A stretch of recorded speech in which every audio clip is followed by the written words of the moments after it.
Hi, my name is Sam Carwin. I'm the educator and advocate here at Interfaith Alliance.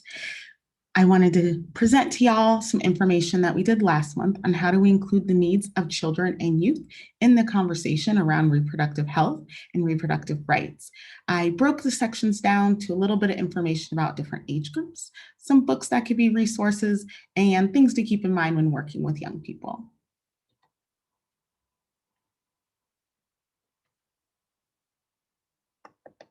So, 0 to 3, they're likely starting to talk openly about their bodies, and you're going to let them know that everybody is different.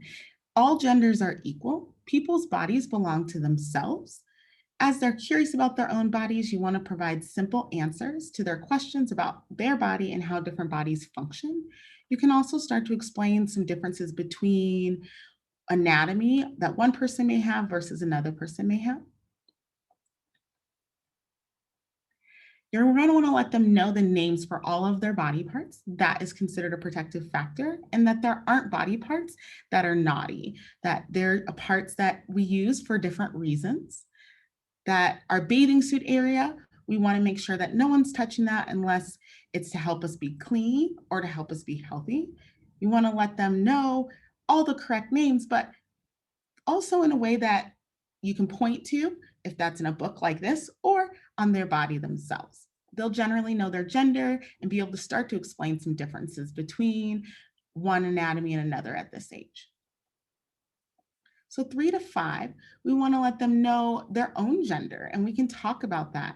We want to address some gender role stereotypes, that everyone is equal and how one group may be versus another is their personal choice. They start to become conscious of how their body functions. We want to encourage them to say no to unwanted touch and help them recognize that this is their body. They start to feel curious about everything.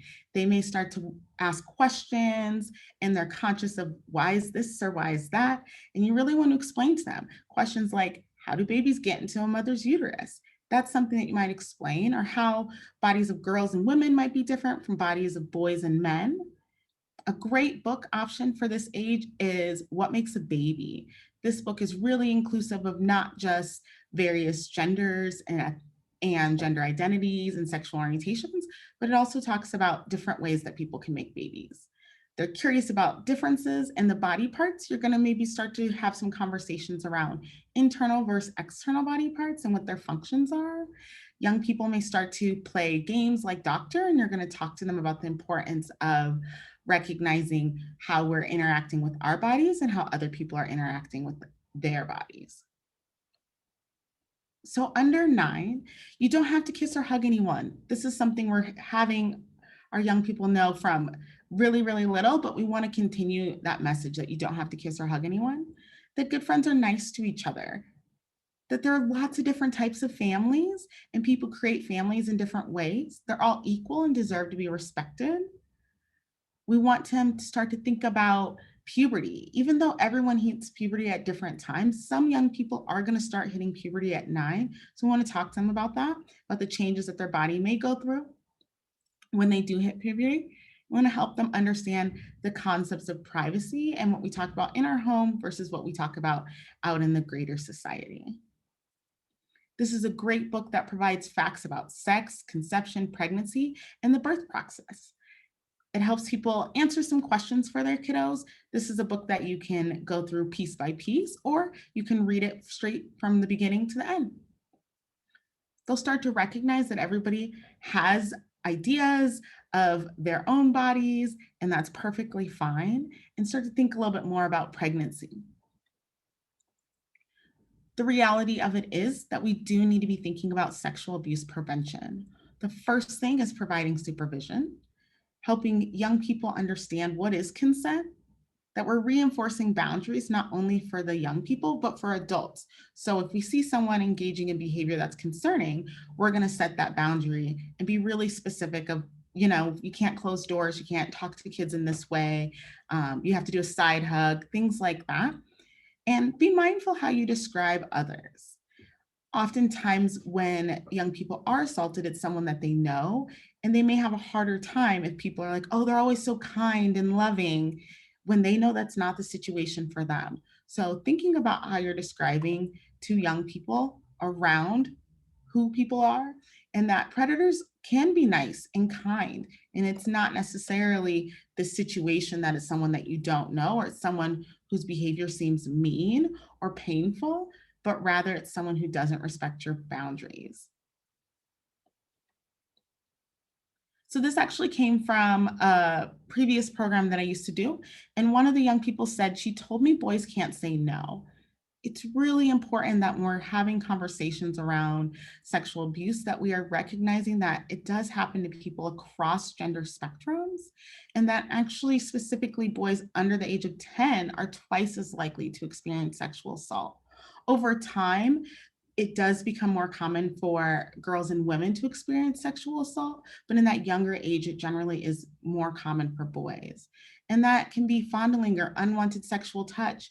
It's important that we're describing it really broadly so young people know when something happens to them that they're not comfortable with, that that is assault, whether it included penetration or not. It's important that we're separating that out. So, how do we respond? The first thing to do is control your emotions. You want to let the young person know that it's not their fault. You can document the conversation that you had, and you don't want to make any promises about what an outcome may be. So, you're going to ask questions like, what happened? When did it happen? Where did it happen? Who did it? And how do you know them? It's really important that you're only asking these questions and very few questions so the young person doesn't feel like you don't believe them. You're telling them it's not your fault. And as they're sharing with you, like I said, you can take notes, but you want to continue to limit your questions and let the professionals really interview the young person. Why didn't you tell me before? What were you doing there? Why didn't you stop it? And are you telling the truth? Are questions you should never ask of young people. Ultimately, those are things that they can talk more in depth with a professional about. And if we have suspicions of abuse, that means that you've seen something or signs of something. Think about the boundary violations and recognizing that commonly it is people that young people are familiar with who have started to groom them and talk to them about relationships in ways that are counter to what is considered appropriate for an adult and a child. Also, know that sometimes it's not an adult. Sometimes it's an older child and a younger child. So, thinking also about the boundaries that you're setting around teens and young children being together behind closed doors. So 9 to 11-year-olds, they're really valuing privacy. It's important that you're respecting privacy and having open communication so that they know these are the guidelines in our home, these are the guidelines in our congregation, in our building. They're shy about asking questions, especially when they start talking about sex and their bodies. Are there people around them who can be adults for them to go to when they have questions if they're not comfortable asking you? How can you identify those people? How can you support those people in being able to answer the questions as young people start to ask them? They start to have concerns about, am I normal? What is this going on with my body? And letting them know that everyone grows at their own rate and everyone's body is different. And yes, you are normal. We might have conversations around how they're expressing themselves, that be their sexual expression, whether it be their gender expression, and start to recognize as they're having those questions, really approaching them with openness and letting them know that you support them and you care for them regardless of anything else. You are going to want to separate those sexual and emotional feelings as well and start to have conversations about how we feel about people, our friends, our families, and then also how we might feel in a more romantic way. Always respond honestly and accurately when you're talking to young people. Puberty, periods are for everyone. So everyone needs to know about menstruation and wet dreams and how those things happen. So that way everyone knows how they can support their friends and be there when they're going through things. They might feel anxious. When will it happen? How will it occur? These are some great books for young people around puberty and thinking about what's going on with their bodies. It might help with some of the anxiety they may have. And it helps to think about this as an ongoing thing to learn about and to read up on, Once again, you're not going to maybe look at this book from beginning to end. You might pick pieces out and point out when they're having to deal with this situation, here's a part on that, or talking about that situation, here's a part on that. And though the books are gendered, they do include information about the opposite or other genders as well. There's lots of changes in our friendships and in our bodies, and that's perfectly normal. And we want them to understand that. Most young people will encounter porn by the time they are 12, whether that be on purpose or on accident. So it's important to think about how you're going to approach that conversation. You want to stay calm. You want to listen to what they're saying, assess whether it was an accident or on purpose, and you're just going to pause. The most important message that you can give young people around pornography is that it's not real. It's like an action movie. People are engaging in behaviors and there's lights and special effects, and that's not natural on how people actually engage in interactions, that it's not what we want to encourage them to think about. And we want them to have healthy relationships and start talking about that. That this is what healthy relationships look like, that the way porn portrays relationships and bodies is not the way that you should strive to have a relationship look or a particular way that your body must look. It might be tempting to give this big lecture, but on the spot, that's not what's important. It's important to just assess where the child's at, talk to them, and then continue to have conversations. It's not the talk, it's the talks. So you're setting a time aside that a young person can talk to you, whether that be, hey, at the end of the day, I'm tired, let's not talk then. Hey, let's send me a message, send me an email, and setting boundaries on that time and being consistent. So that way, if a young person has a question, they can come to you at a time that's convenient for you as well. You want to use gender inclusive language because we don't know what an individual thinks about their own gender identity or the other identities of people that they may be attracted to. So you want to make sure we're using just inclusive language. We're going to talk to them about people have sex for a variety of reasons, and some people might not have sex at all. We're going to let them know that masturbation is very common and that it's okay, and that that's something that should occur behind closed doors, not in front of other people. That sexual relationships have the potential risk, and that you're not ready until you can take some time to understand more about yourself and the responsibilities that you have. And you might start to have some conversations around STDs and HIV and AIDS, and I'll talk a little bit more about that as well. So 14 and younger, you want them to think about the media that they're engaging in. So talking about the way that media can be used for good, but also that there's stalking and bullying that occurs on media, and letting them know how to use media appropriately. Let them know that if they do or don't want to engage in sexual behavior, that's perfectly okay. You're going to start to talk a little bit more about pregnancy and how that happens. And you're going to continue to reinforce what's a healthy relationship versus an unhealthy relationship, starting with our friendships. And then if you want to also talk about more romantic relationships, but a relationship that's healthy is not just looking at romantic ones. It's our friendships, it's our teacher-student relationships, it's our peer relationships, it's our family member relationships. All of those are relationships that can be healthy or unhealthy. We want them to understand the consequences of their actions, but ultimately we want them to understand that we want them to be successful in whatever way that looks like for them. So we're going to have some conversations around values. So what behavior is or is not okay based off of your faith traditions, based off of the values that you want to embody in your congregation, in your home, in your youth group. And so you're going to talk about these are behaviors that we think you should or shouldn't engage in. This is the values that we hold around contraception. And how do you make a decision? You're going to continue to role model for young people how you decide something. So how do you weigh your pros and your cons? Are you thinking about the age you are when you're making a decision? Are you thinking about love and intimacy? That there are ways to create intimacy outside of sexual intercourse?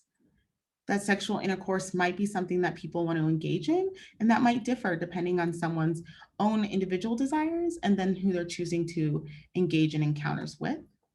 You're going to talk to them about what's important for them to know, but it's important that you're not using fear tactics. We're just being honest and open about the information, and we're focusing on relationships so young people can hear us. This is a great book that not only talks about from high school, but goes all the way through college. 15 and up, consent, consent, consent. So, how do you give consent? What does that look like? That it is enthusiastic. You're going to talk about assaults once again, that it's not anyone's fault that someone chose to assault them. You're going to encourage young people to make the choice that's best for them, which might mean pressing charges and it might not. You're going to talk about healthy relationships, how substance use can impact not just our relationships, but also impact what consent looks like for us. Regardless, though, it is never anyone's fault. And you're going to start talking about their future. What are the goals they have? What do they want to accomplish? That there are options on how they form their life, and that's something for them to decide. But there are things that can sidetrack them from their goals, whether that be a child, whether that be a reality of having to deal with STDs or having difficult friendships. All of that can affect reaching the goals that they want to accomplish. And so starting to think through that and talk through that will be really impactful for young people. There are a variety of things that we can do as interfaith that we can help hold discussion groups and programs that we offer. So one is Askable Adults. It's specifically for adults that partner with young people, whether that be in a youth group setting or whether that be as a youth pastor. So how can you be askable? What are the things that you can do that let young people know they can come to you if they have questions, that let them know that you are a safe person, and help you think a little bit more about what's the real data of what's going on. Families Talking Together is a program that's designed for young people 10 to 13. So you can start thinking about how you're having conversations that relay your values. The point of this program really is to encourage abstinence because we recognize that most young people before the age of 13 are not engaging in sexual interactions. And the more conversations they have, the better. Parents are the number one influence on young people, but oftentimes the parents aren't having those conversations. Think About Your Son is a sexual assault prevention program that focuses on how are we talking to our boys about sexual assault, recognizing that a majority of offenders are boys and a majority of those who are experiencing sexual assault under the age of 10 are also boys. This is something that parents would go through, and we would have the opportunity to talk about how are we talking to the boys in our life. Always, I can come out and do some sessions around values clarification. What are our values? What are important to us as adults? How are we relaying that to young people? And having young people start thinking about what are their values? How do they decide what their values are? And who's helping them build that list of values? A great program is Stewards of Children, and CPS are all resources that you can go to. Stewards of Children is a prevention program around sexual assault and child protective services. You can talk to them if you have concerns about a young person that may be abused or experiencing neglect. That's your source, and they can tell you what to do next. I appreciate you taking the time. As always, reach out if there's anything we can do to support you. And remember that children and young people are part of this conversation about health, that they too have rights, and we want to work towards them having justice. Thank you so much.